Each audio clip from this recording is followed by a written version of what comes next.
प्यारे बच्चों, जय हिंद। नवोदय क्लासेस में आप सभी का स्वागत है। जैसा कि आप सब जानते हैं, हमारी नवोदय मैथ सीरीज चल रही है और अपनी इस सीरीज के हर वीडियो में हम किसी एक टॉपिक की कुछ इंपॉर्टेंट टाइप सॉल्व करते हैं। और हमारा टॉपिक चल रहा है लाभ और हानि, प्रॉफिट एंड लॉस। ठीक है, तो आज के इस वीडियो में हम ये 3 अलग टाइप सॉल्व करेंगे और समझेंगे कि इस प्रकार के क्वेश्चन यदि टेस्ट में आते हैं तो हम उनको कैसे सॉल्व करेंगे। तो हमारा फर्स्ट क्वेश्चन है, किसी वस्तु को 48 रुपए में बेचने पर 20% की हानि होती है। इस वस्तु पर 20% का लाभ कमाने के लिए विक्रय मूल्य क्या होगा। तो स्टेटमेंट ध्यान से पढ़नी है। What is given and what is to find out. ठीक है, क्या दिया हुआ है और क्या हमने फाइंड आउट करना है और उसको किस तरीके से करना है। क्योंकि जब भी हम क्वेश्चन को सोल्व करते हैं तो सबसे पहले हमें ये सोचना चाहिए कि इस क्वेश्चन को किस प्रकार से सोल्व करेंगे, कैसे कैसे स्टेप हम लेंगे और किस प्रकार हमारा आंसर आएगा। ठीक है, तो यहां पर देखो दिया हुआ है 48 रुपए में बेचने पर। तो जो संख्याएं हैं उनका हमें पता होना चाहिए कि ये क्या है।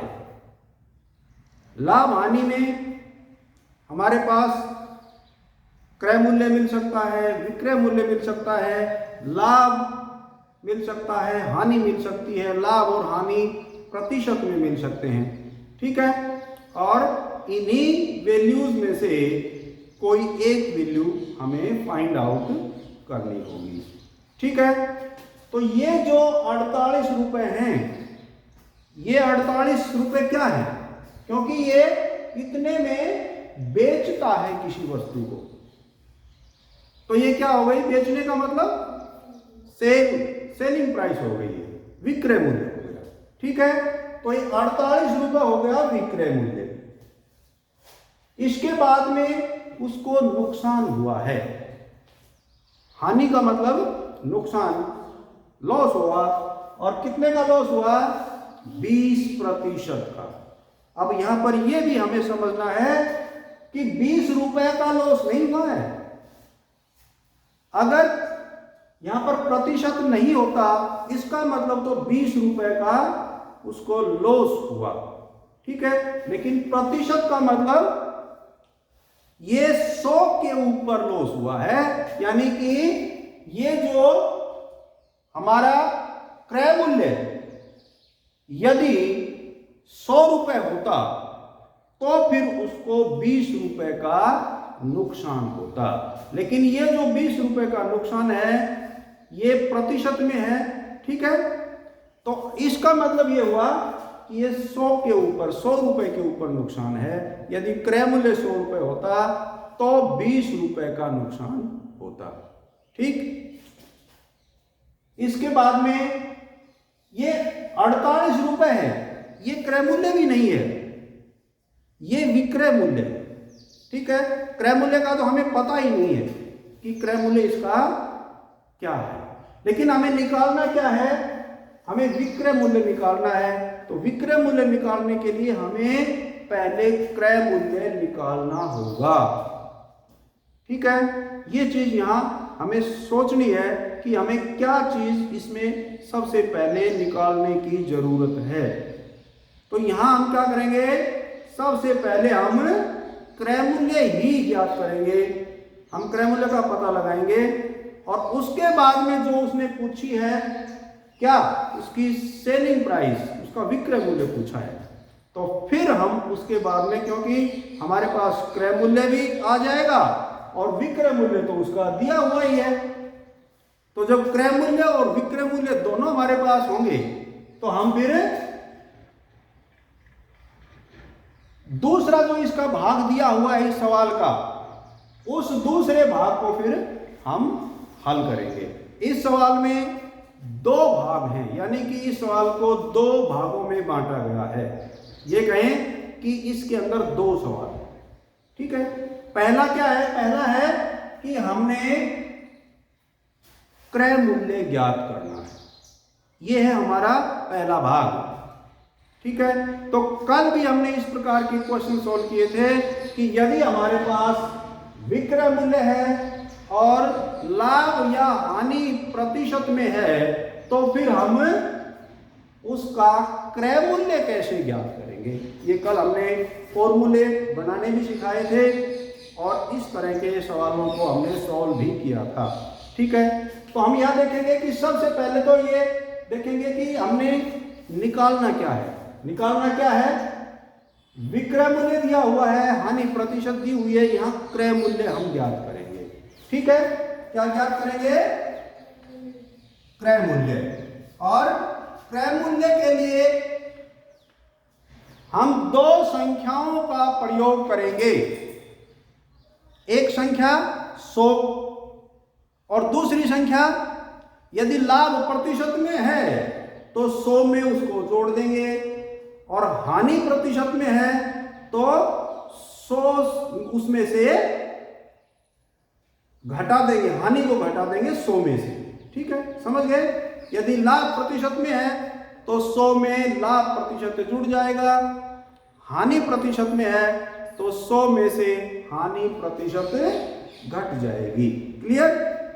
और एक हम तीसरी संख्या का प्रयोग कौन सी संख्या का करेंगे?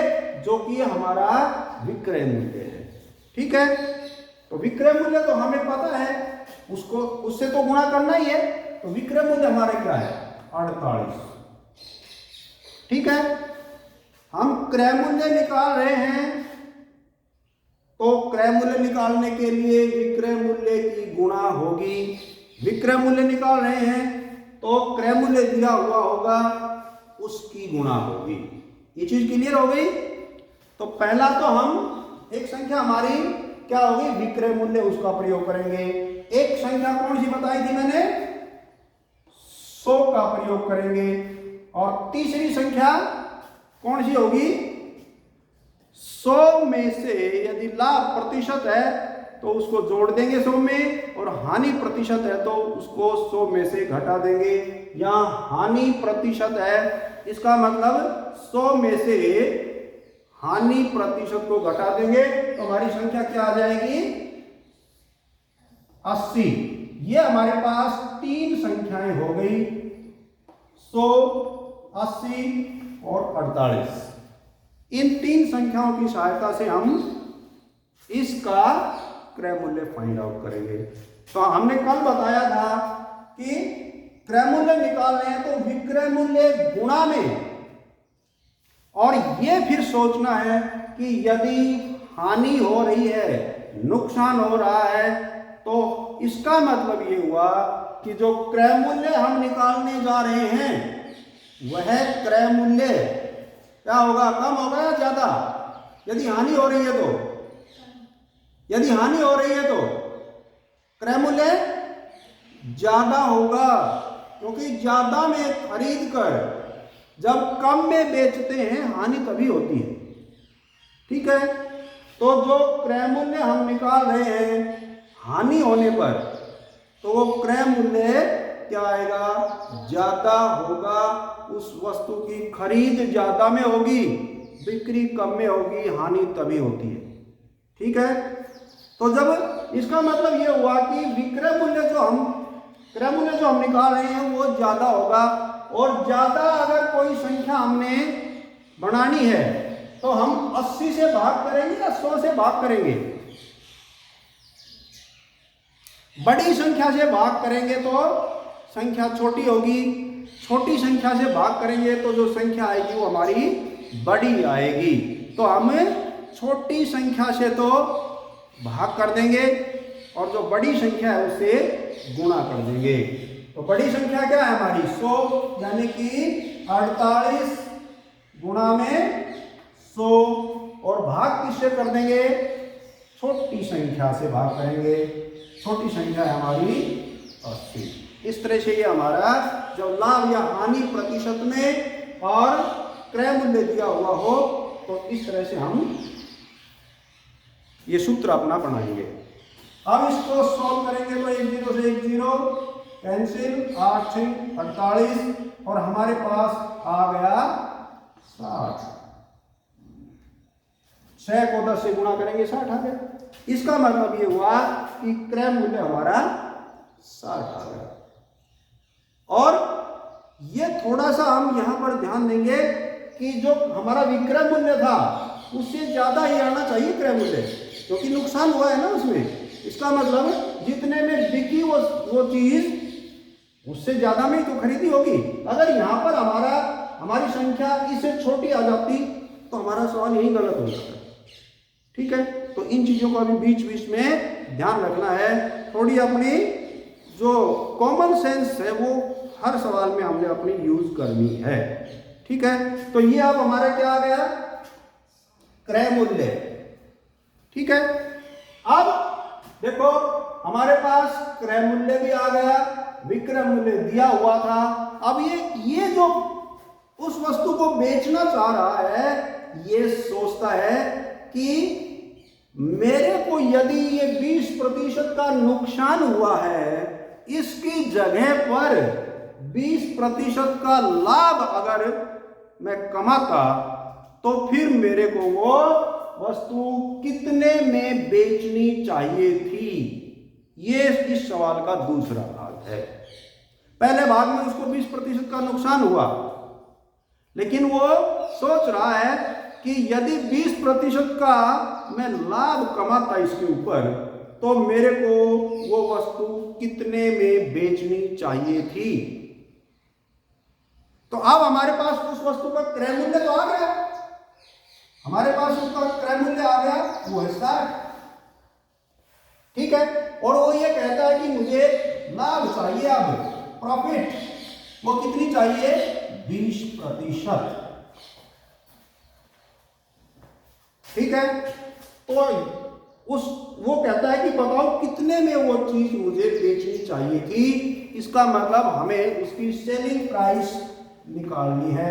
और ये सवाल का जो दूसरा भाग है ये बिल्कुल आसान सवाल है। अब हमारे पास उसकी कॉस्ट प्राइस है, उसकी प्रॉफिट है, तो सेलिंग प्राइस कैसे निकालेंगे। हमें पता है कि ये जो उसका प्रॉफिट है 20%।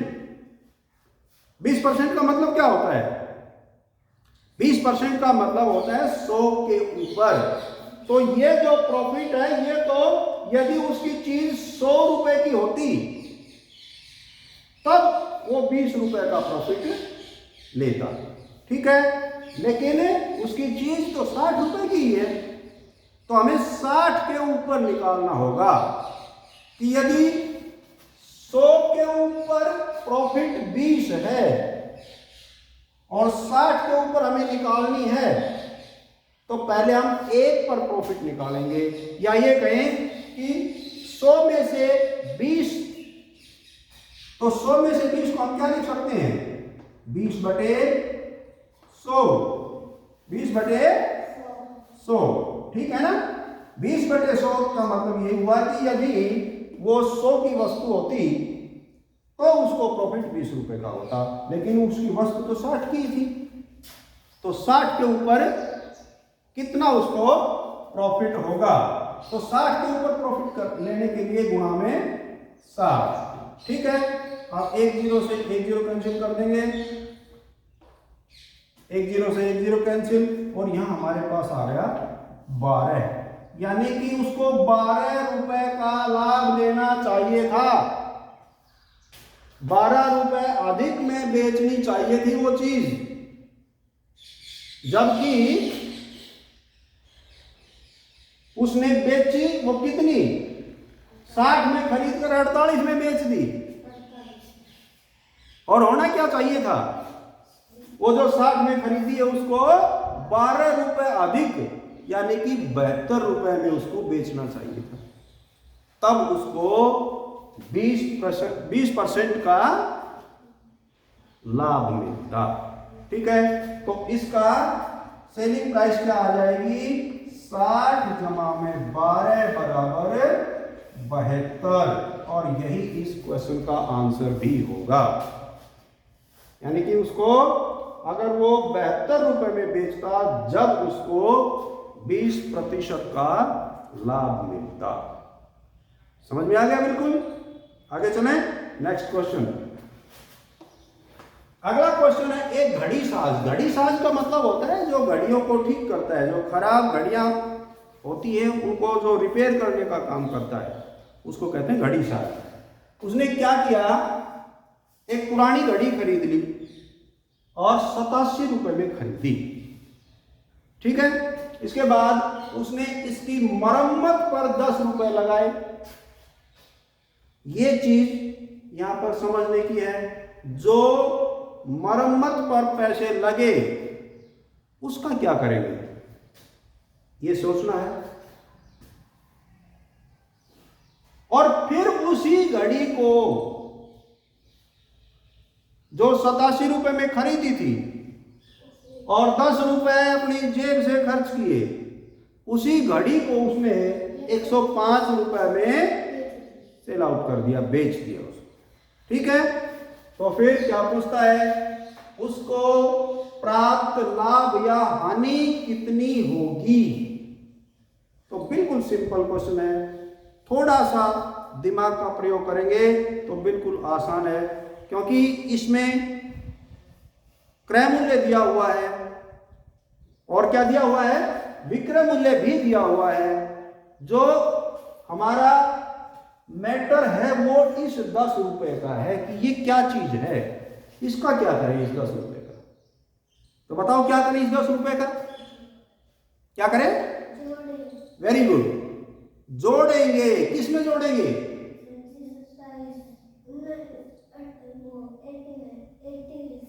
87 में। 87 में जोड़ेंगे। क्यों जोड़ेंगे 87 में? क्योंकि वो घड़ी खरीदी थी पुरानी, वो भी उसकी जेब से खर्च हुआ था। जो उस पर लगाए 10 रुपए, वो भी उसकी जेब से खर्च हो गया।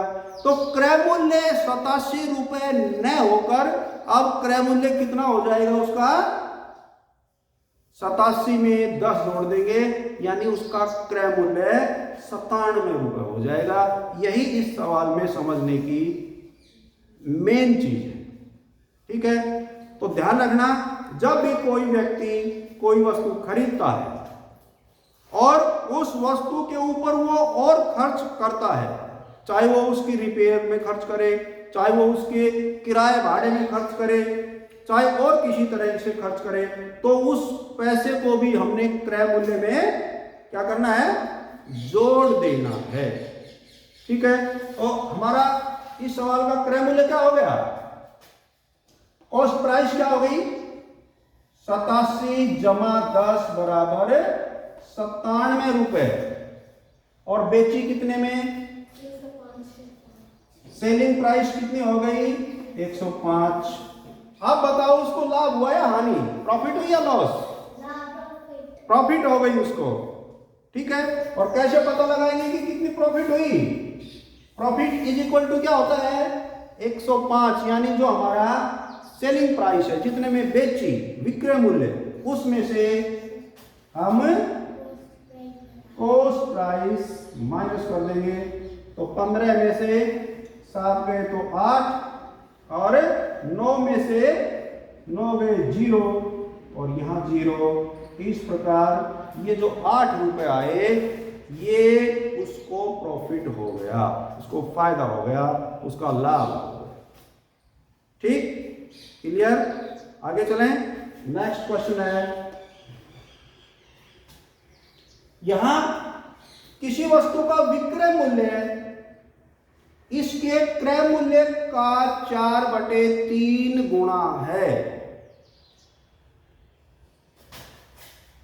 तो बताओ लाभ प्रतिशत कितना होगा? अब हमारे पास यहां पर ना तो क्रय मूल्य दिया हुआ है, ना हमारे पास विक्रय मूल्य दिया हुआ है, और एक शर्त दी हुई है। वो शर्त ये है कि विक्रय मूल्य जो होगा वो क्रय मूल्य का 4/3 गुणा है। ये शर्त है यहां, और इसी शर्त के माध्यम से हम उसका क्या कर देंगे, विक्रय मूल्य निकाल लेंगे। लेकिन उससे पहले हमें क्रय मूल्य का तो पता चले, यानी किसका हम 4/3 करें। वो संख्या तो हमारे पास है ही नहीं, यानी क्रय मूल्य हमारे पास है ही नहीं। विक्रय मूल्य की तो उसने शर्त के अनुसार बता दिया कि भाई 4/3 गुणा है उसका विक्रय मूल्य, लेकिन क्रय मूल्य का तो नहीं पता।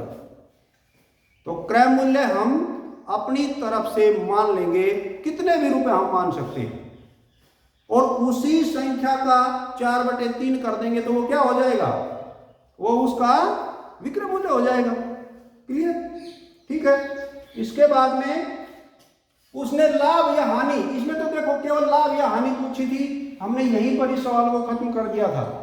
अगर यहां पर भी प्रतिशत पूछता तो इसका हम प्रतिशत निकालते, और प्रतिशत कैसे निकालते, ये हमेशा लाभ या हानि किस पर होती है, क्रय मूल्य पर होती है।